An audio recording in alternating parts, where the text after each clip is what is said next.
Welcome to Coach's Corner, everybody. I'm your host, Coach Paul Tripoli, here with a friend of mine in Pensacola that I met. He's played at Bama, played football and baseball at Alabama a little bit before me. Cary. Robin, thanks for joining the show today. We're going to have a blast. Well, I appreciate it, buddy. I really do. We've got a lot in common. A lot in common. Yes, we do. We both played safety. You grew up in Greenwood, South Carolina. I want you to talk about growing up in Greenwood and talk about your older brother, God rest his soul, your brother Jeff. What a great athlete he was. And the older brother dynamic, which I think is really critical for younger brothers to play with people like that. Well, Jeff was my younger brother. And your younger brother? Yeah, he's my younger brother. And but a tremendous athlete. Matter of fact, he's ambidextrous. He played pro baseball. In high school at Greenwood, he'd roll out to the left and throw his left hand, roll out to the right, throw his right. He had them all jumping.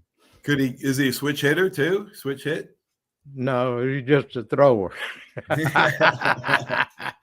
He never tried switch hitting, but if he tried it, he was good at it. Well, talk about growing up in Greenwood and your high school, Greenwood High School. You obviously you played multiple sports. Talk about the sports that you played and in what position did you play in baseball and football there? Baseball, I played shortstop. Football, I was quarterback. We moved up there because of Monsanto Corporation. Mm-hmm. My father in Greenwood was a cotton mill town, had 8 cotton mills in it. And what it was, Monsanto sent 1,500 people up there to open up a new plant. Mm-hmm. They were trying to blend the nylon with the cotton. Mm-hmm. And we were sent up here and it was How old were you when you went up there? 12. 12, okay. So you grew up, you grew up in the South and then went up to Greenwood to go middle school and high school. Yeah, well, yeah. In fact, I was playing baseball on the varsity baseball team when I was in the 8th grade. And I was, I'd go at practice, I'd get on a school bus and go to the high school, which was about 1.5 miles away, to go to practice every day from the junior high school, north side. So you're always playing with older, bigger, faster, stronger kids. Yeah. Talk about your Hall of Fame high school coach, J.W. Pinky Babb. Well, Coach Babb, he was a tremendous man, and he did everything fundamentally sound. I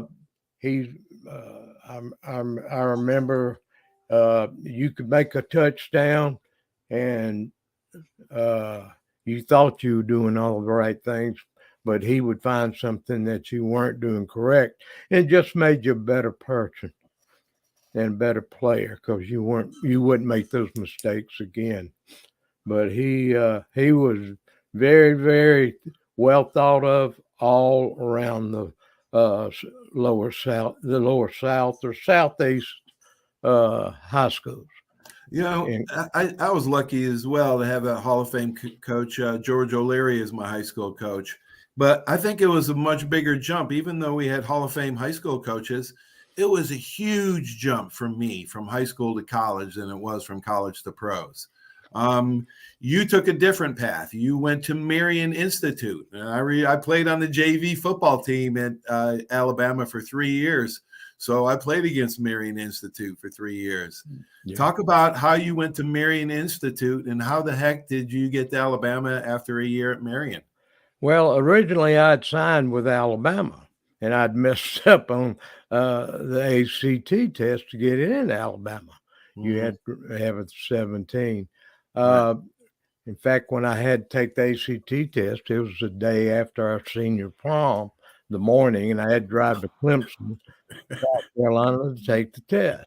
And while I was taking the test, all the schools that had been recruiting me, they knew it. There was some coaches from Clemson. There was coaches from Georgia. There was coaches from Tennessee. And they wanted to make sure Robin Cary was sitting where he's supposed to. Unfortunately, the few hours of sleep did not probably help you in the test. No, it's not. And I didn't make the required 17 to go to Alabama, but I had the required. Everybody else was taking the SAT. But anyway, so I came up, and when I got the score from for the ACT, next thing I know, I'm a little open and seeing. Knew I didn't make it high enough, so phone couldn't ring. 2 minutes later, it was Coach Bryant. He told me, "This is what you're going to do." He said, "You're going to Marion Institute, and you're going to go, and you're going to go 1 year. You're going to play football and baseball, and then you're coming up here. You'll be redshirted." Wow. That was your one-on-one meeting, your motivation, all you needed to go to school and go to class and get the grades and play. So you played football and baseball. Did you play defensive back at Marion, or did you play I played quarterback and defensive back at Marion. Was that your first time playing DB? Yeah. Wow. What was that transition? Yeah, I played DB on the football team, and then if we got on offense, I was playing quarterback. So I'll tell you what, it was a lot of it. A little story about that. I had to get up. We had to get up every morning a little before 6 and out to salute the flag. And all my guys in the company that I was in, they'd look down at me and they'd say, I wonder, I bet you all the guys in Bryant Hall are doing this right now. They worked on me good. They did. Well, it was the discipline you needed. And then you went to Alabama, and talk about how that struggle was, because it's not you don't play right away at Alabama back in the day. You have to earn your stripes. Talk about that struggle, and talk about your meetings with Coach Bryant on playing two sports. Well, it was part of the agreement on with my scholarship. I was there on a football scholarship, but if I could make the baseball team, I could play baseball. Mm-hmm. And because Coach Bryant said he'd rather have me out there during the spring, but practicing football, but he knew that more than likely my future would be in baseball. Right. So that's why he let me do it. Is that the same? We're going to have Butch Hobson on, and I can't wait to have his dad, Clell, the oldest living quarterback in Alabama football history. Can't wait to hear his stories. But that's the kind of what he told Butch, and Coach Bryant didn't mince words. No. You're a better baseball player, and Coach Bryant was right. Let's talk a little bit about that. Coach Bryant loved baseball, loved it. I told the story last week about him picking up Babe Pirelli, and then him and Carney Lansley, the assistant coach, taking a limo to Pittsburgh Forest Field and taking him to a baseball game, then driving to Tuscaloosa for about a 36-hour trip. But talk about, because he went to visit Butch when he was in Boston quite a bit too, Coach Bryant. Oh, yeah. Did you talk to him at all about baseball? Well, yeah, quite a bit. And matter of fact, when the baseballs was having the playoffs, when we were practicing football, and a lot of times I would go over to his house, and we'd watch the playoff games together. And he'd ask me, "Well, why is this manager doing this? Why are they doing that?" He wanted to know all the fundamentals and why they did it and how they did it. Well, you went over to Coach Bryant's house to watch baseball games with him? Yes. Oh my gosh. Holy cow. So he wanted to know, the ins and outs, the little bits, right? The little things that made baseball go. Well, the great Vince Lombardi once said in one of his books, said football is as much action or much situation as it is action. Well, the only sport that I can think of that maybe more than football is baseball. I mean, there's situations that come up that you have to cover mentally, maybe more than football. Well, and I don't want to get away from anything, but just like my situation, I'd go and ask Coach Bryant for different things. It's going to be anytime I ever went in there, and wasn't just me.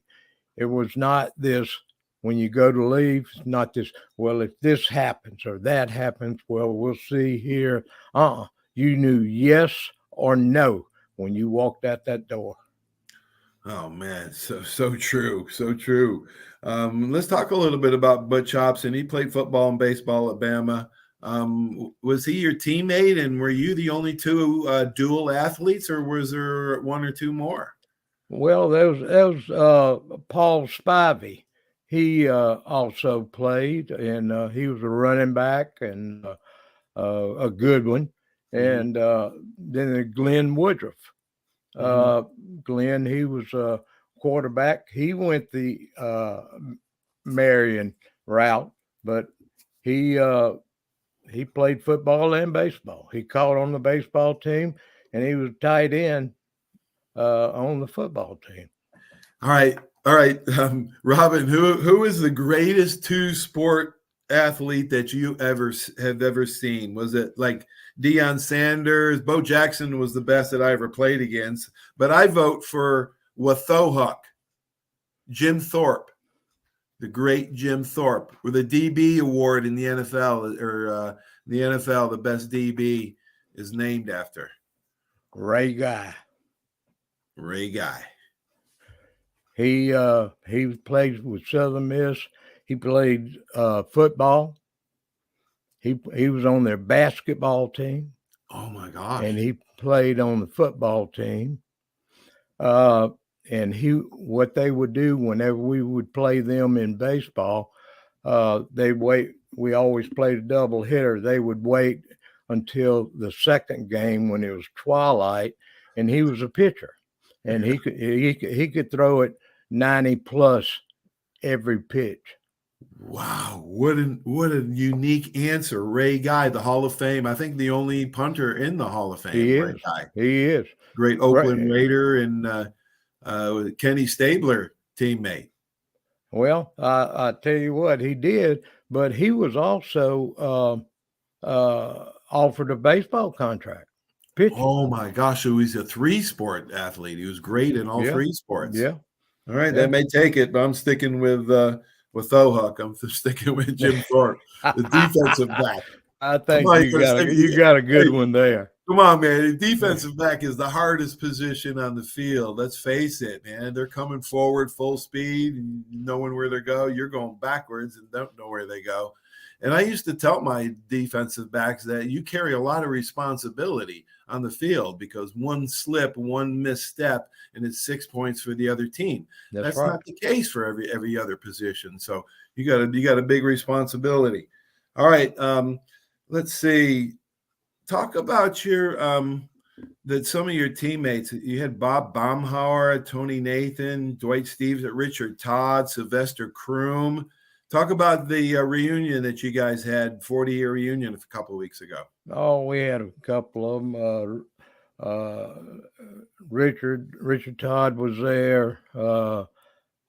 Sly Kroom was there.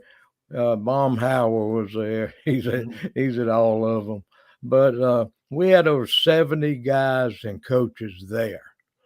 And we were in the A Club room that's in the Coliseum, and they let the rest of the guys that had lettered and all, they came in there, and we ended up having over 700 players and coaches in the A Club room at about 4:45 that afternoon.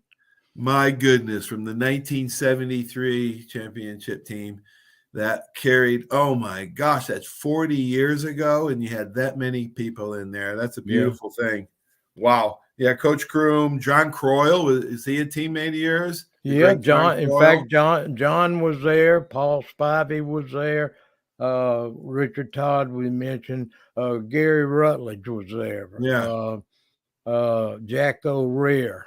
You name it, they were there. Gosh, Tony Nathan. John Croyle was one of Coach Bryant's favorite people for what he did with Great his guy. life and Great guy. how other centered he is. How many lives did that kid enrich and save in his life with his boys ranch? Coach Bryant, I think, invested early in and that. I was talking with John, matter of fact, and we were talking about that. And Brody Croyle, he's running it now. Oh, Brody is in up there, and he's taking over. Now John's going and awesome. helping him, but John was very proud of that. Talk about the boys ranch a little bit, Robin. Let the people know what he does there. Well, kids that come from a bad family, I'm talking about their parents, drugs, anything, might have been a little bit with the juvenile delinquency route. Mm-hmm. Any abusive kid he takes in. They do everything. The kid comes in there and they do everything, and I mean completely turn them around. And don't just, when they get out, leave them alone. They continue on. And John, they still help them out, but they let them help themselves out because they want to. What an amazing God blessing thing that he does, man. It's all spiritual based, and he saves hundreds of lives. I just can't think of anybody else except for Mark Merrow. They both are angels on earth. Mark Merrow and John Croyle. Our hats are off to you. All right, let's talk a little about the safety position, Rob. I'm going to mention some of the benefits or some of the characteristics of a great safety, since we were both safeties, and I coached for 20 years. You coached as well. Safety has to have good feet. He has to be quick like a cornerback because he has to cover men wide outs, man to man. He lines up all over the field more than any other player on the defense. He could be at the line of scrimmage. He could be 5 yards off the ball. He could be 12 yards off the ball. He could be rushing. He could be blitzing. Safety has deep coverage a lot of the time, so he has half the field sometimes deep. There's a lot of responsibility, and the safety usually makes the defensive calls in the huddle and get everybody, all four DBs, on the same page. And not only that, you have to let the linebackers know what the coverage is as well. So you're communicating that safety is to 7 people. Well, and one thing that you have to do, and that's one thing, Coach Bill Oliver, I was very lucky to have Coach Oliver as coach, as well as Curly Holman. Curly Holman was graduate assistant there. Wow. Curly, I mean, he's one of the best. And but recognition, you have got to have recognition, and when you see something, you don't think about it, you react. Right, exactly. Don't hesitate. Yeah, you got to make it second nature. Great. Yes. Safety has to be football smart and communicate. They make all the calls. They actually have to be one of the smartest DBs out there, so they know all 4 positions. They use colors. They use hand signals to represent the coverage. One could be, just a fist up, cover red, cover 3. Each coach uses different hand signals, and that's been a big thing about stealing signals. So a safety has to be smart in the ability to recognize, like you said, recognize what's happening and then communicate it instantly before anybody else on the field. Well, one thing, and you talk about the signals and everything and yell out. We were playing Georgia, and I'd remember Georgia had a fullback named Robert Honeycutt. I hope he sees this. And he was at Wade Hampton High School in Greenville, which was one of our people we played against. And I noticed that he got in a certain stance at fullback, and they were going to throw another stance in fullback, and they were going to run. So we used that because sure enough, he showed it in all the film. You know that about the film.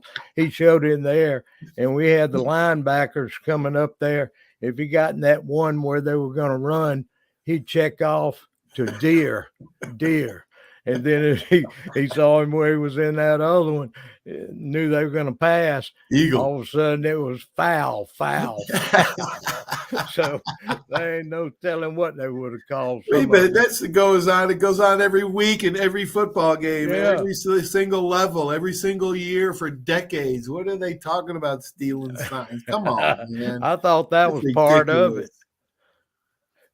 Gosh, how about Coach Bryant? They would go to great lengths. Before I move on to another safety characteristics, coaches would go through to great lengths to have their secrets. You were there when Coach Bryant, you got beat in Birmingham, and Stan the Bam Cunningham came and ran all over Bama. And then Coach Bryant went to see Darrell Royal in Texas and learned to do the wishbone and committed to it because he learned to adapt or die, and he was going to adapt. That's one great characteristic about him that we've all learned. So, and then he brings that wishbone out and he kept it secret. How secret was it? That and the white hats. Talk about the white helmets. Well, what he did, there were apartments across the street from the practice field. They completely rented every apartment there because he didn't want anybody to know that we were running the wishbone. In fact, when the news writers, they used to fly around and they would be there a certain day. Well, we'd been running out of the I formation, and when they came to practice, we were running out of the I formation again for them. And they come out, they Bama's doing the same thing. They're running this out of the I. Well, we were keeping it completely quiet. They came up, and it was unreal, but there was these wide helmets. And we had never worn white helmets. I was a sophomore in our first game, but we had the white helmets on. White helmets. Well, Southern Cal, they had the red helmets also. And what Coach Bryant, the reason we had the white helmets was because even though we run the wishbone, you don't throw a lot out of it. He wanted the quarterbacks to know where his receivers were. Yeah, that's smart. They were the only. That sometimes we were the only ones with white helmets on, and Southern Cal had that. In Southern Cal, we had 17 points on them before they knew what was going on, and the coaches and the players were fighting on the sideline over there, and nobody knew what was going on. And we had to hang on to win the game, but we still. Man, you guys ran the wishbone. They had no idea how to cover the wishbone. If you don't practice, even if you practice it, you're not going up against You're exactly right. You're exactly right. That was brilliant. All right, let's go on to the next characteristic of a great safety. He has to have great eyes and vision. He needs good peripheral vision. See things without actually looking at them. People don't realize it, but when you're looking at something, you can see everything peripherally. And you can also see color, speed, light, other things peripherally. And I've known some players that could see, 20 feet away peripherally, and some other players that could see 60 feet away. So I think vision, and I actually played golf with Joe Cribbs, a great Auburn running back last year. And we talked about how important vision was. We thought it was one of the most important characteristics of a defensive back and a running back. Well, and that's going back to the baseball. You have that good vision and peripheral vision. It helps you see the ball a lot better. It gets there in a hurry, so you better be able to go with it. And then there, on the other hand, if it comes off of a bat, it gives you an angle that you got to go, because you can't wait one step, right? Or it's by you. All right, let's talk about safety. Has to have great hands. Good ball skills enable safeties to break up the passes and get interceptions. Actually, Coach Saban once said the most important characteristic of a defensive back is how well he high points the ball. He has the potential to make game-changing plays, and we learned from Coach Bryant that there are only 7 to 8 big plays in every game. And I was lucky enough in my first game in the NFL, I caused 4 turnovers, got 2 picks, a fumble, TD, pick 6. It was because I'm blessed with good vision. And, I think that's one of the most underappreciated or undervalued aspects of a defensive back. Oh yeah, you got to have it. If you don't, you might as well be a linebacker or a down lineman. You get closer to line of scrimmage. The athletics are getting worse, less and less. All right. So, Robin, that brings us to the last characteristic of a great safety, his ability to tackle. A good tackler possesses another subset, actually, of qualities. Doesn't matter whether it's Pop Warner, middle school, college, or pro. There exists a different degree of physicality. There's big hitters, and they're not a dime a dozen. It's the guys that'll take off somebody's head. But good tackling also requires technique. For instance, when a safety comes up on a running back in the open field, he has to use one technique as opposed to the running back onto the sidelines. You have to use a whole nother tackling technique. So it's critically important for a safety, because he plays linebacker sometimes, to be a great tackler. And I always believed in tackling low, hard and low outside, because I see it in games today in college. I see it in the NFL. What are the DBs doing? Grabbing guys up here. They just stiff arm them, or they push them away, or they get an extra 5 to 10 yards. You go hard for the low outside leg, and momentum will take you down. Well, they Coach Oliver told us real quick. There's one person out there that has never missed a tackle, and that's the sideline. Use that sideline anytime you get anything. You get them out on that sideline, and they never missed a tackle. And he was exactly right. But you're right. You don't have any time to do anything, but you know that you're the last person that's got to get that down, or they're scoring, and you don't want to be that last person. So you better make sure you do the job and get it done, or you won't be out there the next time you have a choice. No, they would. No, they don't. They don't play out there. If you don't grade real high. That's why, like, the first couple of games, I played for Coach Brian. I was really worried about my grade, man, and make sure I was going to ever get in again. Well, and a lot of times I've seen. I know you have the same thing. You might get a little nick. Somebody gets a little nick and they get hurt just a little bit, and they think it's funny to be out during practice for a couple of days, and and it's just a little. There's no nothing. But I've seen them where they were on first. They were on first team. Next thing you know, they get back out there. They're on third team, because guys that were behind them, they're just as good as, if not better, and they're just waiting on their chance. Well, there's a saying in the NFL: your ability is tied to your availability. So how available are you to play? That's a big saying up there. So, in conclusion, Robin, a safety is right, like a hybrid, right? Cornerback, linebacker. I think he's the most athletic player on the defense, because he has multiple roles. He has to play the run and tackle. He has to play the pass and cover. He has to be quick, smart, with great hands. And he has to be willing to sacrifice his body for the big hit, for the good of the team. And so I hope everybody has I just got done reading Jim Thorpe's book, A Path Lit by Lightning, written by David Moranis. So if you want to really get into Jim Thorpe's entire life. Read that book. What an athlete he was. Oh, And, tremendous. Yeah, what a fun time I had, Robin. Thank you so much for joining me. It was my a great pleasure. time. We had My so pleasure, much. Paul. Yeah, we had so much fun. Maybe I'll see you down in Seville. Maybe I'll see you down. Hey, roll Tide. Well, they got it going down there, and I tell you what, I know a lot of people. All of them go there. Yeah, they're all good people down there. So say hi to Seville, and we'll see you down there hopefully soon, Robin. Take care. Yes, sir. Thank you, buddy. Paul. Hey, bud.